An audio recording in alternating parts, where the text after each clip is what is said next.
اعوذ باللہ من الشیطان الرجیم، بسم اللہ الرحمن الرحیم، الحمدللہ والصلاة والسلام علی رسول اللہ وعلی آلہ واصحابہ اجمعین، اشہد ان لا الہ الا اللہ واشہد ان محمدا عبدہ ورسولہ، رب اشرح لی صدری ویسر لی امری واحلل عقدۃ من لسانی یفقہوا قولی۔ پچھلی دفعہ ہم نے اسٹڈی کیا تھا کہ مسلمانوں نے جنگ کی کیا تیاری کی۔ آج ہم دیکھتے ہیں کہ قریش کی اس بارے میں کیا تیاری تھی۔ قریش نے وادی کے دہانے کے باہر اپنے کیمپ میں رات گزاری اور صبح اپنے تمام دستوں سمیت ٹیلے سے اتر کر بدر کی جانب روانہ ہوئے۔ ایک گروہ رسول اللہ صلی اللہ علیہ وآلہ وسلم کے حوض کی جانب بڑھا۔ آپ صلی اللہ علیہ وسلم نے فرمایا، انہیں چھوڑ دو، مگر ان میں سے جس نے بھی پانی پیا وہ اس جنگ میں مارا گیا۔ صرف حکیم بن حزام باقی بچا، جو بعد میں مسلمان ہوا اور بہت اچھا مسلمان ہوا۔ اس کا دستور تھا کہ جب بہت پختہ قسم کھانی ہوتی تو کہتا، لا والذی نجانی من یوم بدر، قسم ہے اس ذات کی جس نے مجھے بدر کی دن کی سے نجات دی۔ بہرحال جب قریش مطمئن ہو چکے تو انہوں نے مدنی لشکر کی قوت کا اندازہ لگانے کے لیے اپنا ایک بندہ روانہ کیا۔ وہ گھوڑے پر سوار ہو کر لشکر کا چکر لگاتا، پھر واپس جا کر بولا، کچھ کم یا کچھ زیادہ 300 آدمی ہے، لیکن ذرا ٹھہرو، میں دیکھ لوں ان کی کوئی کمین گاہ یا کمک تو نہیں۔ اس کے بعد وہ وادی میں گھوڑا دھراتا ہوا دور تک نکل گیا، لیکن اسے کچھ دکھائی نہ پڑا۔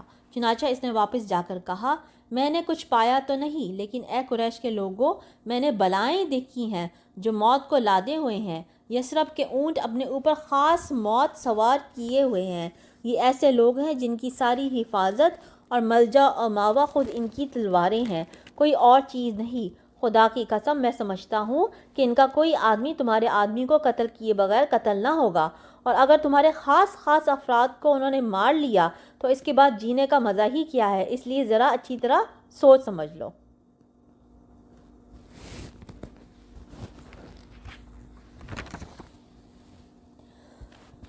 بہرحال اس کے بعد جب مشرکین کا لشکر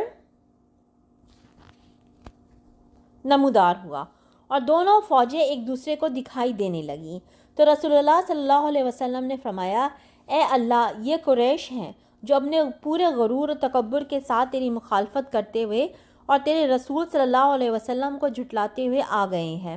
اے اللہ، تیری مدد جس کا تو نے وعدہ کیا ہے، اے اللہ آج انہیں اینٹ کر رکھ دے۔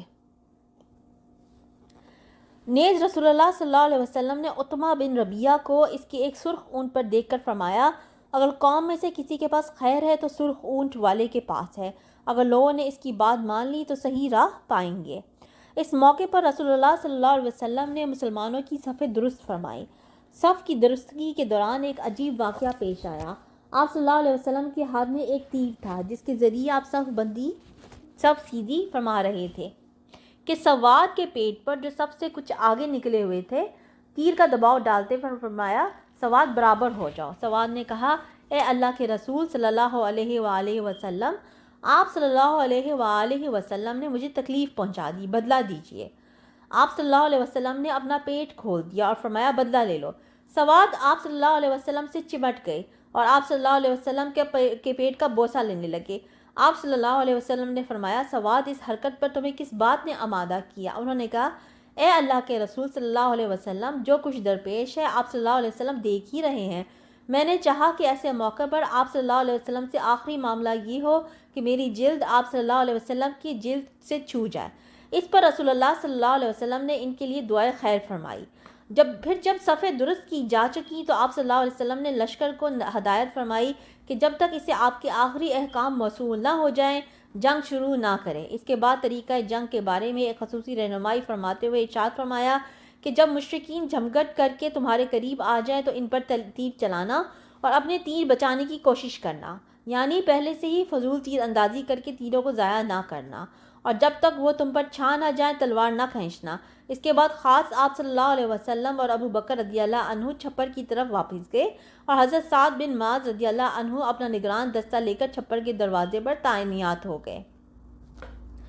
دوسری طرف مشرکین کی صورتحال یہ تھی کہ ابو جہل نے اللہ سے فیصلے کی دعا کی۔ اس نے کہا، اے اللہ، ہم میں سے جو فریق قرابت کو زیادہ کاٹنے والا اور غلط حرکتیں زیادہ کرنے والا ہے اسے آج تو توڑ دے۔ اے اللہ، ہم میں سے جو فریق تیرے نزدیک زیادہ محبوب اور زیادہ پسندیدہ ہے آج اس کی مدد فرما۔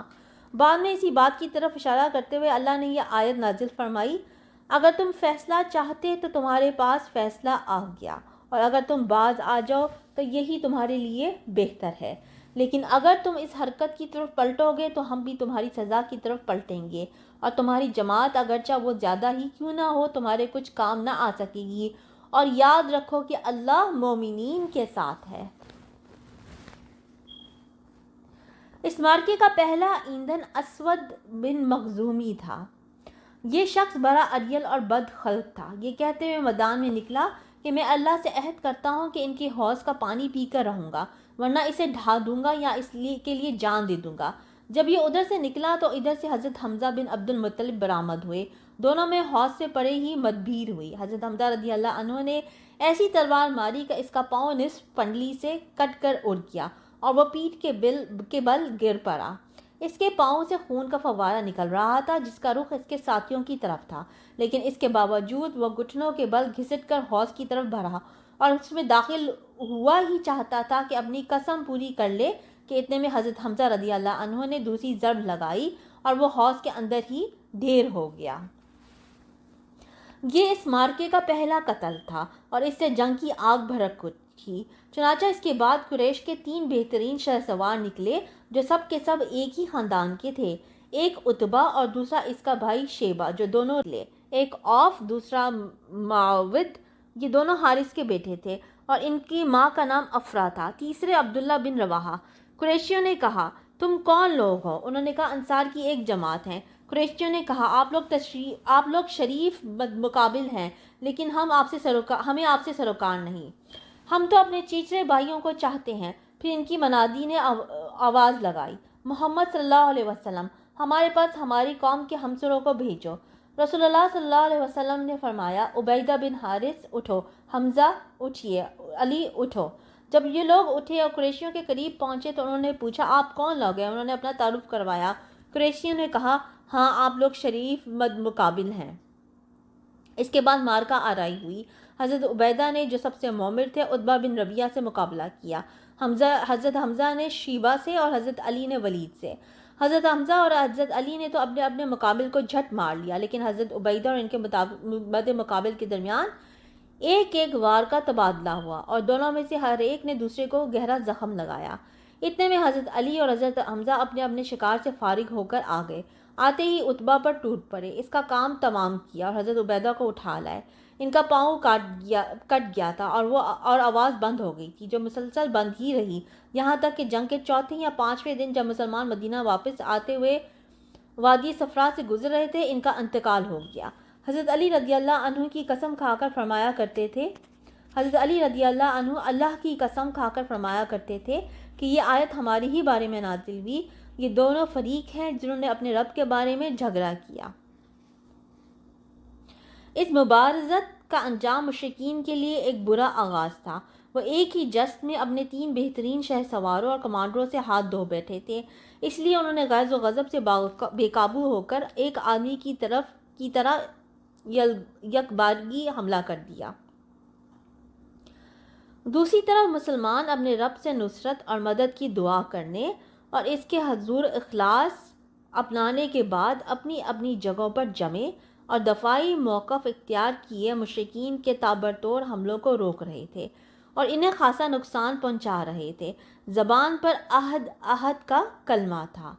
ادھر رسول اللہ صلی اللہ علیہ وآلہ وسلم صفے درست کر کے واپس آتے ہی اپنے پاک پروردگار سے نصرت و مدد کا وعدہ پورا کرنے کی دعا مانگنے لگے۔ آپ صلی اللہ علیہ وسلم کی دعا یہ تھی، اے اللہ، تو نے مجھ سے جو وعدہ کیا ہے اسے پورا فرما دے۔ اے اللہ، میں تجھ سے تیرا عہد اور تیرے وعدے کا سوال کر رہا ہوں۔ پھر جب گھمسان کی جنگ شروع ہو گئی، نہایت زور کا رن پڑا اور لڑائی شباب پر آ گئی تو آپ صلی اللہ علیہ وسلم نے یہ دعا فرمائی، اے اللہ، اگر آج یہ گروہ ہلاک ہو گیا تو تیری عبادت نہ کی جائے گی۔ اے اللہ، اگر تو چاہے تو آج کے بعد تیری عبادت کبھی نہ کی جائے گی۔ آپ صلی اللہ علیہ وسلم نے دعا کی یہاں تک کہ دونوں کندھوں سے چادر گر گئی۔ حضرت ابوبکر صدیق رضی اللہ عنہ نے چادر درست کی اور عرض کی، اے اللہ کے رسول صلی اللہ علیہ وسلم بس فرمائیے۔ آپ صلی اللہ علیہ وسلم نے اپنے رب سے بڑے الہا کے ساتھ دعا فرما لی۔ ادھر اللہ نے فرشتوں کو وحی کی کہ میں تمہارے ساتھ ہوں، تم اہل ایمان کے قدم جماؤ، میں کافروں کے دل میں رعب ڈال دوں گا۔ اور رسول اللہ صلی اللہ علیہ وسلم کے پاس وحی بھیجی کہ میں 1000 فرشتوں سے تمہاری مدد کروں گا جو آگے پیچھے آئیں گے۔ اب فرشتوں کی مدد کس طرح سے آئی؟